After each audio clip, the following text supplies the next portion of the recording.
एक आदमी ने अपने जीवन भर पाई पाई इकट्ठा करके एक बंगले की तरह आलीशान घर बनाया। इस घर पर उस आदमी को बहुत ज़्यादा मोह था। वो घर को जी जान से देखभाल करता था।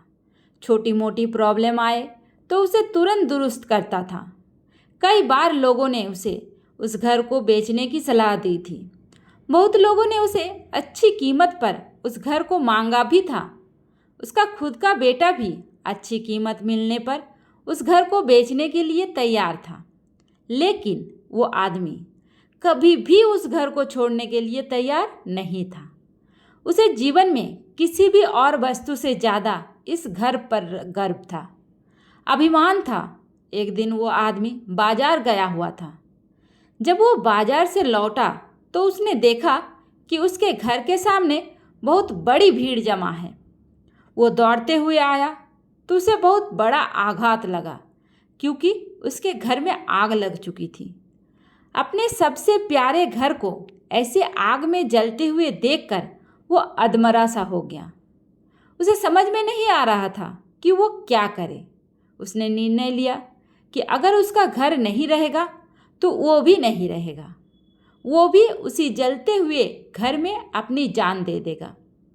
अपने दुख में जब वो आदमी जलते हुए घर में जाकर अपनी जान देने गया, तब वह तमाशा देख रहे लोगों में से एक ने उसे रोक लिया और उसे कहा कि क्यों बेवजह अपनी जान देना चाहते हो, क्योंकि अब ये घर तुम्हारा नहीं है।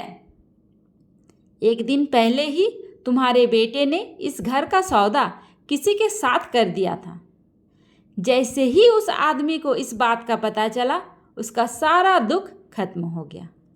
अब वो आदमी भी वही बाकी लोगों की तरह खड़े होकर उस घर के जलने का तमाशा देखता रहा। जब वहाँ पर उस आदमी का बेटा आया तो वो आदमी अपने बेटे के पास जाकर उसे कहने लगा, जरूर मैंने पिछले जन्म कुछ अच्छे कर्म किए होंगे जो तुमने इस घर को सही समय पर बेचकर मेरी जान बचा ली। समय पर बेचा ना दिया होता तो आज मेरी जान चली जाती। बेटा बाप की बात सुनकर बेटे का मुंह उतर गया। उसने बड़े दुख के साथ कहा कि पापा, मैं इस घर का सौदा करने के लिए जरूर गया था, लेकिन अभी इस घर का सौदा पक्का नहीं हुआ था। ये सुनते ही आदमी का दिल फिर से बैठ गया। वो अपना सर और छाती पीट पीट कर रोने लगा और कहने लगा कि मैं बर्बाद हो गया। पहले किसी और का घर जल गया ये जानकर जो उसे खुशी हुई थी, वो अब उसका घर है ये जानकर दुख में बदल गई।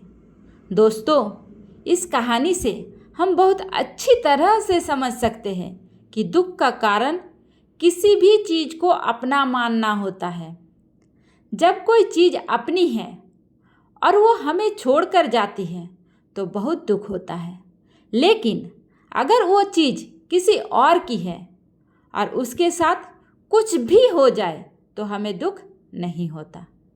श्रीमद् भगवत गीता में भी यही लिखा है कि किसी भी वस्तु को अपना मानना ही दुख का सबसे बड़ा कारण है।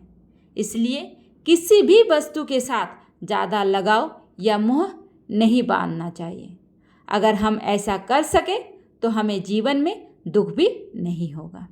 दोस्तों, कहानी अच्छी लगी है तो मेरे चैनल को सब्सक्राइब जरूर कर दीजिए और लाइक और शेयर करना तो बिल्कुल भी मत भूलिए। धन्यवाद।